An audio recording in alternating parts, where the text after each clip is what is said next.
जन्मादस्य यतोऽन्वयादितरतस्य चार्थेभिर्गिरिशौराठ तेन ब्रह्म हृदय आदि कवये मुह्यन्ति यः सूर्यः तेजो वारिमृदां यथा विनिमयो यत्र त्रिसर्गो मृषा धामनां स्वेन सदा निरस्ते कुहकं सत्यं परं धीमहि सत्यं परं धीमहि।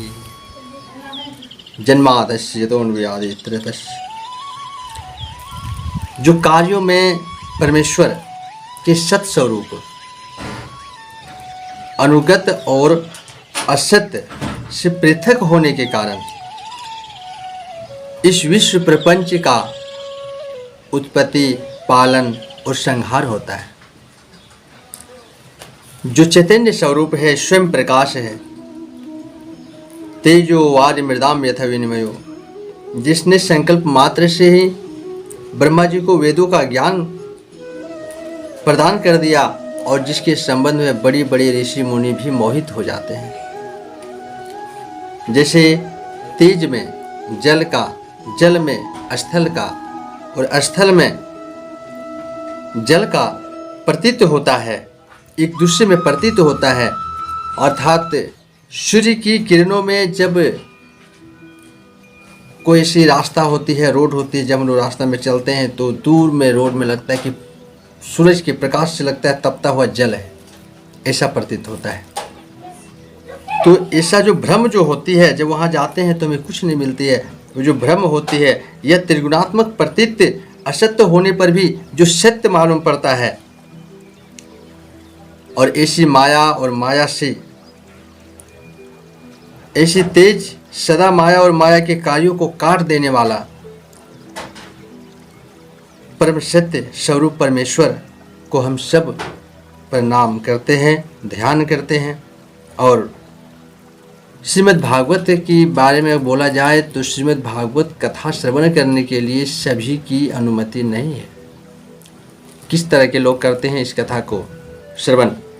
धर्म पुरोहित के तोत्र परमो निर्मत्सरा नाम चिंता।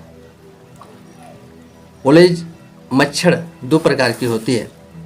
एक मच्छर होता है जो दूसरे को काट लेता है, परेशान करता है, और एक होता है मत्सर। मत्सर किसे? जो जिसके अंदर में द्वेष भावना होती है, जो दूसरे को देखकर जलने वाले लोग होते हैं। इस तरह के लोग जो होता है वो मच्छर होते हैं, वो मत्सर। उन्हें भागवत में कभी मन नहीं लगती, उन्हें भगवान की भक्ति में कभी मन नहीं लग सकता है। और कहते हैं आगे श्लोक जो है बहुत ही गुड़ बात दिया हुआ है।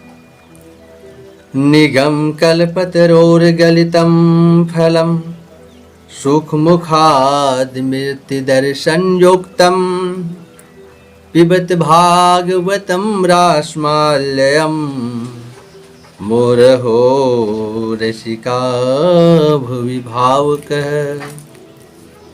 निगम कल्पतरोर्गलितम कहा आता है। श्रीमद् भागवत क्या है? बोलिए, निगम रूपी वृक्ष का पका हुआ फल है। अब बोले कि फल है तो फल की क्या गारंटी कि मिठाई होगा? तो कहते हैं किसी भी फल का अच्छी पारकी कौन होता है? तोता होता है। और तोते की ये गारंटी होती है जिसमें जो मीठा फल हो उसी में वो चोंच मारते हैं, उतना पारकी होता है। और दूसरी बात कि अगर फल मीठा ना भी हो, अगर तोते ने चोंच मार दी हो तो फल मीठा हो जाता है। तो इस फल में चोंच किसने मारी? सुख मुखाद मृत्यु दर्शन युक्तम। श्री सुखदेव जी महाराज के मुख लगने की वजह से यह दरों से अमृत दर बन चुका है, संयुक्त है। और इसलिए व्यास जी महाराज कहते हैं कि पीबत भागवतम रसमालयम। बोले हे रसिको, यह श्रीमद् भागवत जो फल है इसे बार बार पियो, इसे बार बार पियो। अब किसी ने पूछा कि महाराज आप तो ये कहते हैं ये फल है, दूसरी बात कि मीठा तो है। अब इधर कहते हैं कि इसे पियो। तो फल जो होता है ये तो खाने की वस्तु होती है, पीने की तो नहीं। श्री वेद व्यास जी महाराज कहते हैं, हे रसिको, इस श्रीमद् भागवत का बार बार पान करो, बार बार इसे पियो। कहते हैं क्यों, कैसे पान किया जाए, फल तो खाया जाता है। बोले इसमें न गुठली है न बोकला है, न गुठली है न बोकला है, कि वो रस ही रस भरा हुआ है, इसलिए इसे बार बार हमें पान करनी चाहिए। और इसलिए कहते हैं कि इसे बार बार पान करना चाहिए। अब बताओ, एक बात और आती है कि अगर फल हो और जब रस ही रस भरा हुआ हो तो जब वो नीचे गिरा तो फूटा क्यों नहीं। व्यास जी महाराज कहते हैं कि वो ही थोड़े गिर गए, ये सबसे पहले भगवान नारायण के मुख से और डाले से जब उनके यहाँ से वृक्ष से जब टूटा तो आकर वो नारद ब्रह्मा जी के डाले पे आके अटका, और जब ब्रह्मा जी के डाले से टूटकर गिरा तो नारद जी के डाले पर अटका, और नारद जी के डाले से जब टूटकर गिरा तो वेद व्यास जी के महाराज के डाले पे अटका, और जब वेद व्यास जी के डाले से गिरा तो श्री सुखदेव जी महाराज के डाले में आके अटका, और जब उनके डाले से टूटा तो सूत जी महाराज भी पूरे का आत्मसार करके 88,000 ऋषि मुनियों में बांटे हैं, और आज हम सब इसका श्रवण कर पा रहे हैं। ये बड़ी भाग्य की बात है। आइए कथा स्टार्ट होती है नैमिषारण्य की भूमि में। और यहाँ पे शौनक जी मुनि जो है उन्हें सूत जी से 6 प्रश्न किए हैं जो बहुत ही मार्मिक है, और ये 6 प्रश्न का उत्तर के लिए न जाने लोगों को कितना जन्म भटकना पड़ता है। किम श्रेय शास्त्र सार कवतार प्रयोजनम, किम कर्म के अवतारश्च धर्म कम शरणम गता। किम श्रेय, तो प्राणी मात्र का कल्याण कैसे होगा, माने प्राणी जो हैं, प्राणियों का परम धर्म क्या है। दूसरी सवाल है, प्रश्न है कि शास्त्रों का सार क्या है। किम श्रेय शास्त्र सार का अवतार से प्रयोजनम, परमात्मा जन्म क्यों लेते हैं, और वो तो बैठे बैठे अपने संकल्प मात्र से ही कुछ भी कर सकते थे, फिर वो बार बार जन्म क्यों लेते हैं, और उन्हें जन्म लेने की आवश्यकता क्यों पड़ी। और कहते हैं कि यदि परमात्मा अवतार लेते हैं के अवतारश्च, तो अब तक कितने अवतार हो चुके हैं। कोई कहते हैं महाराज की 10 अवतार हुए, कोई कहते हैं 24 अवतार हुए। तो रियल में ये बताओ कि कितने अवतार हुए हैं। और कहते हैं प्राणी का कर्तव्य क्या है। और लास्ट 6ठा सवाल जो है, जो प्रश्न है, वो प्रश्न कहते हैं कि भगवान जब लीला करके स्वधाम को जाते हैं तो धर्म कम शरणम गता, धर्म किनके शरण में जाते हैं। और ये 6 प्रश्नों का प्रश्न जब हुए, सूत जी महाराज ने जब सुने तो सबसे पहले अपने गुरुदेव जी को याद किए। और यहाँ पे शौनक जी 6 प्रश्न को सुनकर गदगद हो गए और कहते हैं कि ऋषियों, आपने बड़ा सुंदर प्रश्न किया है, और मैं इसका उत्तर देने के पूर्व अपने गुरु को प्रणाम करना चाहता हूँ। यम प्रजवन्ते मनुपेतमपेति कृत्यम, द्वैपायनो विरह का तेरया जुहाव, पुत्रेति तन्मयतया तरवोभिनेन्दोष, तम सर्वभूपे हृदयम मुनिमानितोस्मि।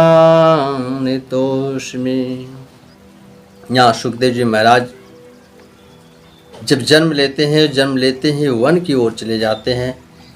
ऐसे सर्वभूप हृदय वाले से शुकाचार्य जी महाराज को मेरा सत नमन प्रणाम। ये सुखदेव जी महाराज कौन है, ये कोई साधारण पुरुष नहीं है। यहाँ सुखदेव जी की कथा आती है कि जब इस भूमि पर, इस धराधाम में भगवान लीला करने के लिए आ रहे थे, तो उस समय सबसे पहले ये सूत जी महाराज ने श्रीमद् भागवत का अध्ययन पहली बार यहाँ पे नहीं किया है। ये कथा और बार उन्होंने सुन चुका है। और कहते हैं कि जब एक बार वो राधा रानी और महाराज कृष्ण भगवान जब बैठे थे, तो राधे के हाथ पे जाके बैठकर वो राधे राधे कहते थे। राधा कहती है कि देखो कृष्णा कृष्णा कहो।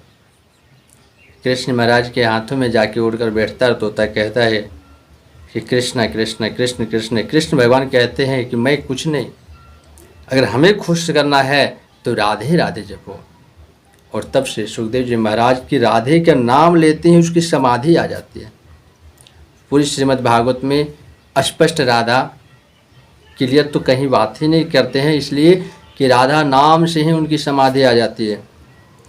उन्होंने उसको अलग अलग तरीके से व्यक्त किए हैं। और जब कहते हैं कि महाराज आप सब जा रहे हैं, हम भी चलेंगे, तो कहते तुम वहाँ जाके क्या करोगे, हम तो सब लीला करेंगे। सुखदेव जी महाराज कहते हैं वो तोता कि महाराज जब आप सब लीला करेंगे तो हम जाकर उस लीलाओं का गान करेंगे।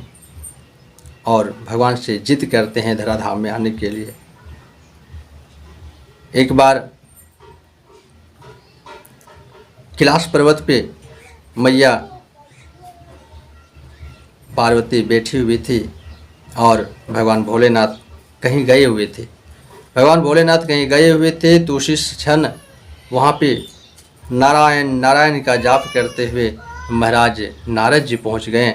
और कहते हैं कि मैया ने पूछा सब कैसा है, क्या हाल खबर है, बताइए सब ठीक ठाक तो है। बोले बहुत अच्छा मैया, लेकिन अभी मैंने कहीं जाना आना बंद कर रखा, आज मन किया तो आ गए। बोले क्या हुआ बताओ तो, शांतिपूर्वक बैठो, बातचीत किए। बोले मैया आज के डेट में कहीं प्रेम नहीं रहा, हर घर में क्लेश है और कहीं प्रेम तो दिखता ही नहीं। भक्ति पूजा ये बहुत कम, हर जगह प्रेम की कमी नज़र आता है। इससे मैंने किसी के यहाँ जाना बंद कर रखा है, किसी आने जाना आना करता हूँ मैं। कहते हैं कि अरे नारद आप क्या कहते हो, आप यहाँ तो देखो हमारे कैलाश पर्वत में इतना शांति है, इतना शांति है, इतना प्रेम है कि जिससे जीवन में सृष्टि में एक दूसरे से विरोध रहता है, जाने मन दुश्मन होते हैं, वो भी यहाँ शांतिपूर्वक रहते हैं।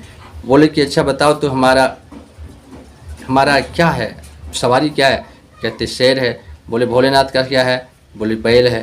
बोले बैल शेर को देखे तो भोजन कर जाता है, हमारा यहाँ दोनों साथ में बैठता है, शांति प्रेम नहीं तो और क्या है। बोले ठीक। और कहते हैं कि आखिर में बताओ तो हमारे कार्तिकेय का क्या है सवारी। बोले कि ये तो मोर है। और बोले कि भगवान भोलेनाथ का कंधे पे क्या है, बोले सांप है। बोले दोनों साथ बैठकर भोजन करते हैं। अब देखो गणेश जी का सवारी क्या है, बोले चूहा। बोले चूहा भी साथ में बैठकर भोजन करते हैं। और ये सब शांतिपूर्वक जगह को आप कहते प्रेम नहीं है। बोले मैया बात करूं तो कहीं न कहीं हर मासूम की आंखों में नमी होती है और हर जगह कहीं न कहीं कुछ कमी होती है। बोले बताओ। बोले अच्छा एक बात में बता दो, भोलेनाथ आपसे प्रेम करते हैं। बोले ये कोई पूछने वाली बात हुआ बेटा। और मैया पार्वती के गुरु महाराज हैं। कहते कोई पूछने वाली बात है, वो तो इतना प्रेम करते हैं कि वो कहीं समाधि में जो छवि जो भगवान का जो देखते हैं, प्रतिरूप को देखते हैं, जो झलक देखते हैं, झांकी देखते हैं, वो झांकी भी हमें कहा जाता है शास्त्र में कि सब कुछ किसी को बता दो, लेकिन भगवान की झांकी किसी को बतानी नहीं चाहिए। और यहाँ मैया कह रहे हैं कि इतना प्रेम करते हैं कि भगवान की झांकी जो देखते हैं वो भी हमें बताते हैं इतना। बोले अच्छा तो इतना प्रेम है। बोले हाँ। तो बोले ठीक है एक काम करो, हमें एक बात बता दो कि भगवान भोलेनाथ मुंड माला क्यों पहनते हैं। जो पूछा कि मुंड माला क्यों पहनते हैं तो माँ पार्वती की तो आंखें फटी रह गई। बोले महाराज ये तो हमें पता नहीं है, ये मुंड माला क्यों पहनते हैं। बोले पहले मैंने कहा था हर जगह कहीं न कुछ है, चलो मैं चलता हूँ, अब विलम्ब नहीं करूँगा। इधर माँ पार्वती कोप भवन में जाती है बड़ी गुस्सा करते हुए कि भगवान भोलेनाथ आज तक हमें क्यों नहीं बताई, इतना मुंड माला जो पहनकर घूमते हैं क्यों घूमते हैं। बोले शायद हमने कभी पूछा नहीं, या तो उन्होंने अपने मन से बताया नहीं। चलो नहीं पूछा, कोई बात नहीं, खुद बताना चाहिए, क्यों नहीं बताया। तो कहते हैं जब भगवान भोलेनाथ उधर से प्रवेश कर रहे थे और इधर से नारद जी निकल पड़े। बोले बेटा, बोले नारद चलो आओ बैठो, बातचीत किया जाए फिर चला जाए। बोले मैं कभी आया था, मेरा काम हो गया है। नारद मतलब जिसकी बात कभी रद्द ना हो उसे कहते हैं नारद, जिसकी बात कभी रद्द ना हो। और नारद जी महाराज वहाँ से निकल पड़े। भगवान भोलेनाथ जब एंट्री करते हैं अपने घर में, देखते हैं कोप भवन में मैया बैठी हुई है, फिर उन्हें मनाने की कोशिश करते हैं। भगवान भोलेनाथ कहते हैं मुझे पता था, जब नारद यहाँ से निकल रहा था मुझे पता चल गया, कुछ न कुछ बीज बोकर ही गया होगा। अब भगवान भोलेनाथ उसे मनाने की, मैया को मनाने की कोशिश करते हैं। वो कहते हैं कि मैं एक बात तुमने आज तक नहीं बताया कि आप ये मुंड माला क्यों पहनते हैं। बोले ये मुंड माला मैं तो आपको कई बार बताने की कोशिश किया। बोले ये सारा मुंड माला आप ही का है। कहते हैं जब जब आप जन्म लेते हैं, हमसे विवाह होती है, और आप जब इस धराधाम से जब आप मर जाते हैं तो आपके मुंड की मैंने माला बनाकर आपके स्मरण के लिए मैं उसे धारण कर लेता हूँ। ये सब आपका ही मुंड है। मैया कहती अच्छा तो ये सारे मैं बार बार मरता हूँ जीता हूँ, और तुम कौन से अजर अमर का पानी पी लिए हो जो कि कभी मरती ही नहीं हो। बोले यही तो बात है, मैंने अमृत पान नहीं किया है, मैंने कथा अमृत पान कर रखा है। मैया कहती है कि अच्छा तो फिर हमें क्यों नहीं सुनाया आज तक, हम भी अजर अमर हो जाते हैं। कहते मैंने सुनाया तो आपको कई बार चाहा, एक बार सुनाने के लिए बिठाया तो मायके जाने की पड़ी। एक बार आपको कुंभज ऋषि के पास लेकर गया तो वहाँ भी आपने सुना, आते समय भगवान पे शक कर बैठा। और कहते हैं कि इसी वजह से आपका बार बार आपका मृत्यु होता है और आपका जन्म होता है। अब मैया कहती है तो भगवान भोलेनाथ आज आप दया करके हमें अमर कथा श्रवण करवाइए। कहते ठीक है, अगल बगल देख कर आओ कहीं कुछ है तो नहीं। और जब देखते हैं कहीं कुछ नहीं है, पूरे पंछी पूरे गायब हैं, कोई भी जीवा जंतु नहीं है, ऐसी जगह हिमालय की पर्वत अपने कैलाश पर्वत पर बैठते हैं। भगवान भोलेनाथ डमरू बजाए कि सारा प्राणी डर से गायब हो जाते हैं।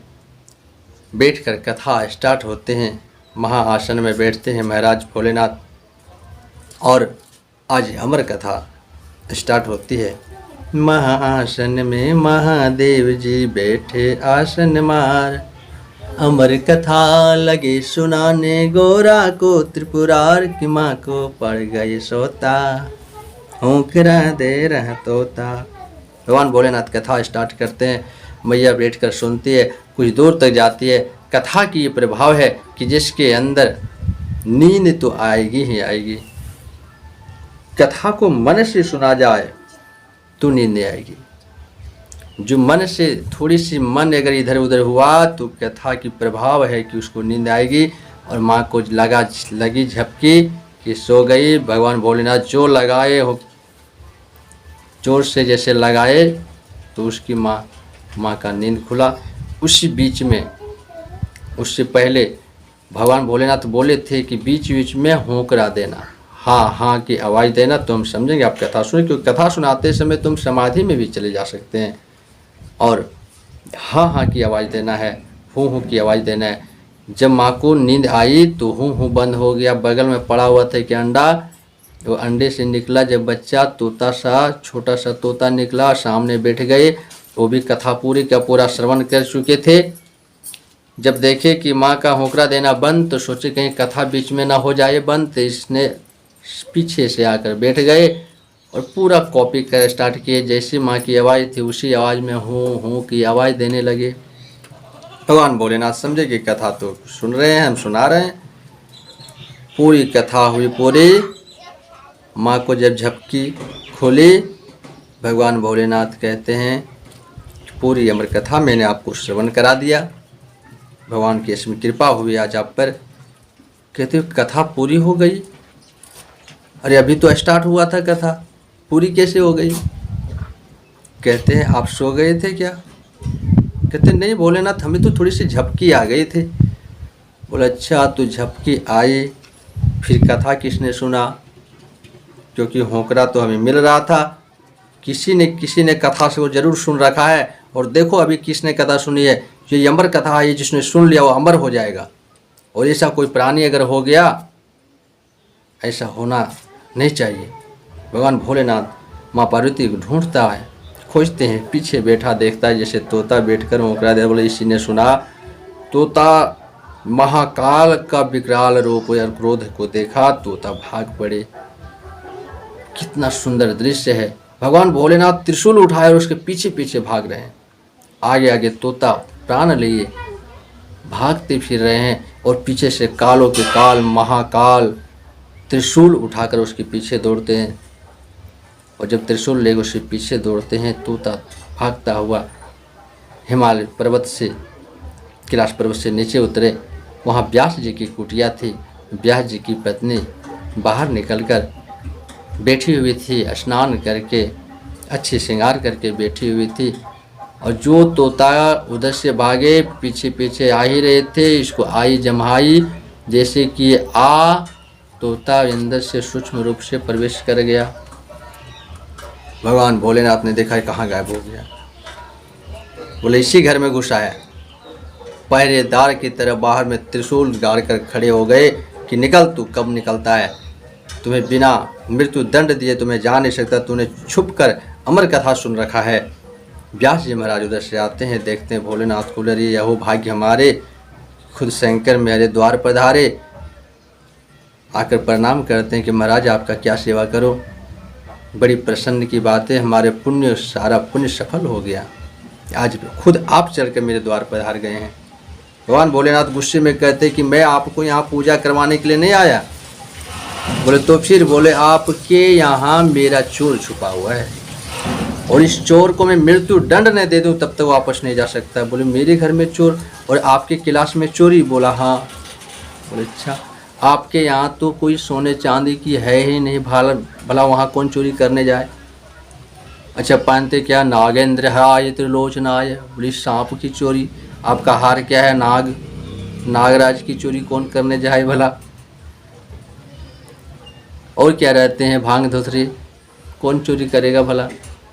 आपकी क्लास में है ही क्या जो कोई चोरी करने जाएगा? सोना चांदी तो है नहीं। बोले ऐसी कुछ चोरी नहीं, बहुत कीमती चीज़ है। बोले क्या कीमती चीज़ और हो सकती है महाराज? बोले तुम्हें पता नहीं है, अमर कथा सुन लिया है और अमर कथा की इतनी मान्यता है, जो एक बार सुन ले वो कभी जीव मर ही नहीं सकता है।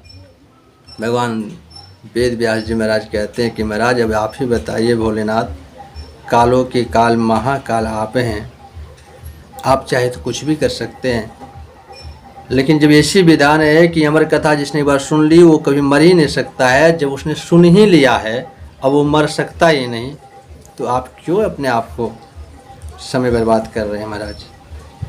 भोलेनाथ को वेद व्यास जी ने मनाया। भोलेनाथ वापस कैलाश पर्वत गए। इधर सुखदेव जी महाराज जो तोता के रूप में प्रवेश किए थे वो गर्भ से निकल ही नहीं रहे थे। कोई 9 महीने रहता है, तो वर्षों रह गए गर्भ में। और इधर कहते हैं कि उसका वेद व्यास जी महाराज कहते हैं कि पुत्र बाहर निकलो, तुम्हारे समय बहुत अवधि ज़्यादा हो रही है। कहते नहीं पिताजी, मैं गर्भ में हूँ, ठीक हो, बाहर निकलें तो ये मोह माया हमें जकड़ लेगी, फिर माया के बंधन से कोई नहीं बच सकता है, इसलिए मैं गर्भ में ही ठीक हूँ। फिर वेद व्यास जी ने यज्ञ करवाए, भगवान प्रकट हुए, नारायण भगवान प्रकट हुए। बोलिए नारायण भगवान की जय। भगवान नारायण प्रकट हुए, उन्होंने गर्भ में वचन दिया कि पुत्र तुम बाहर निकलो, हमारी माया तुम पर कोई प्रभाव नहीं पड़ सकता है, हमारी माया का प्रभाव आप पर नहीं पड़ सकता, आप बाहर निकलो। भगवान से वचन लेकर फिर बाहर निकले कि जन्म हुए कि वन की ओर प्रस्थान कर गए महाराज। वन की ओर प्रस्थान किए और ऐसे सर्वभुक्त हृदय वाले श्री सुखदेव जी महाराज को हम सब कोटि कोटि नमन करते हैं। सूत जी महाराज ने भी अपने गुरुदेव महाराज को प्रणाम किया और प्रणाम करने के बाद मंगलाचरण के बाद सूत जी महाराज 6 प्रश्नों के उत्तर देते हुए कहते हैं कि प्राण मुनियों, आपने जो प्रश्न किया है वो बहुत बढ़िया है और जगत के कल्याण के लिए आपने ये प्रश्न किया है। इससे जीव मात्र का परम धर्म क्या है? पहला प्रश्न, जीव मात्र का परम धर्म क्या है? भगवान तो बोले कि देखो, जीव मात्र का परम धर्म अगर कुछ है तो वो है भक्ति करना। सवे पुंसाम परो धर्मो यतो भक्ति रधोक्षजे यह हेतु के प्रतिहितायात्मा संप्रसीदति। सवे पुंसा परो धर्म, प्राणियों मात्र का परम धर्म अगर कहा जाए तो है भक्ति करना। भक्ति कैसी होती है? भक्ति 2 प्रकार की होती है, एक या हेतु की और या प्रतिहिता। या हेतु की मतलब जो स्वार्थ रहित हो, ऐसी भक्ति। महाराज भगवान भोलेनाथ के मंदिर में जाते हैं और पूरा दुनिया मांग लेते हैं, महाराज मेरा कार हो जाए, मेरा ये हो जाए, वो हो जाए, पूरा दुनिया मांग लेते हैं। आप केवल मांगने के भाव से अगर भक्ति करते हो तो भक्त नहीं। भक्त कौन होता है? जो निस्वार्थ भाव से भगवान की भक्ति करे। अप्रतिहिता, अप्रतिहिता मतलब भक्ति धीरे धीरे धीरे धीरे धीरे धीरे बढ़ने वाली हो, जो कभी समाप्त न हो, बढ़ता रहा, बढ़ते बढ़ते बढ़ते जा, ऐसे बोलते हैं भक्ति। भागवत में लिखी है, सभी पुंसा परो धर्मो भक्ति रदोक्षजे, जैसे यह हेतु प्रतिहिता आत्मा संप्रसिद्धति। ऐसी भक्ति के बारे में फिर बताएं और कहते हैं जहाँ भक्ति होती है वहाँ ज्ञान वैराग्य अपने आप ही स्वयं चले आते हैं, अपने आप उत्पन्न हो जाते हैं। कि भक्ति महारानी जो है उनके पुत्र हैं ज्ञान और वैराग्य। जीवस्य तत्व जिज्ञासा नार्थे यचैषि कर्म भी। जीव मात्र का परम लक्ष्य क्या है? कहते हैं जीव मात्र का परम लक्ष्य है परम तत्व की जिज्ञासा, परम तत्व की जिज्ञासा करना। ये परम तत्व क्या है? परम तत्व क्या है? वदन्ति तत्त्वविदस्तत्त्वं यज्ञ ज्ञानम नदव्यम ब्रह्मेति परमात्मेति भगवानिति शब्दते। कहते परम तत्व क्या है? विद्वान लोग इसे अद्वितीय ज्ञान को ही परम तत्व मानते हैं। ज्ञानी लोग ब्रह्म कहते हैं, योगी लोग परमात्मा कहते हैं और भक्त उसे भगवान कहते हैं। इसे परम तत्व है। परम तत्व की व्याख्या अपने हिसाब से सभी लोगों ने दी है। विद्वान लोग उसे अपने जो परम जो ज्ञान है, अद्वितीय ज्ञान है, उसे परम तत्व कहते हैं। ज्ञानी लोग ब्रह्म को तत्व कहते हैं, योगी लोग पार ब्रह्म को कहते हैं परम तत्व, और भक्त लोग भगवान को कहते हैं। चतुर्थ अध्याय के 30 श्लोक में शौनक जी महाराज सूत जी महाराज से प्रश्न करते हैं और प्रश्न कहते हैं कि श्रीमद् भागवत की रचना किस स्थान पर हुई, किस कारण से हुई और किससे प्रेरित होकर वेद व्यास जी महाराज ने इस भागवत कथा की रचना करी है। किससे प्रेरित होकर? द्वापरे समानुप्राप्ते तृतीये युग परये जात प्राशर्धोगे वार्षित्याम कल्याहरे।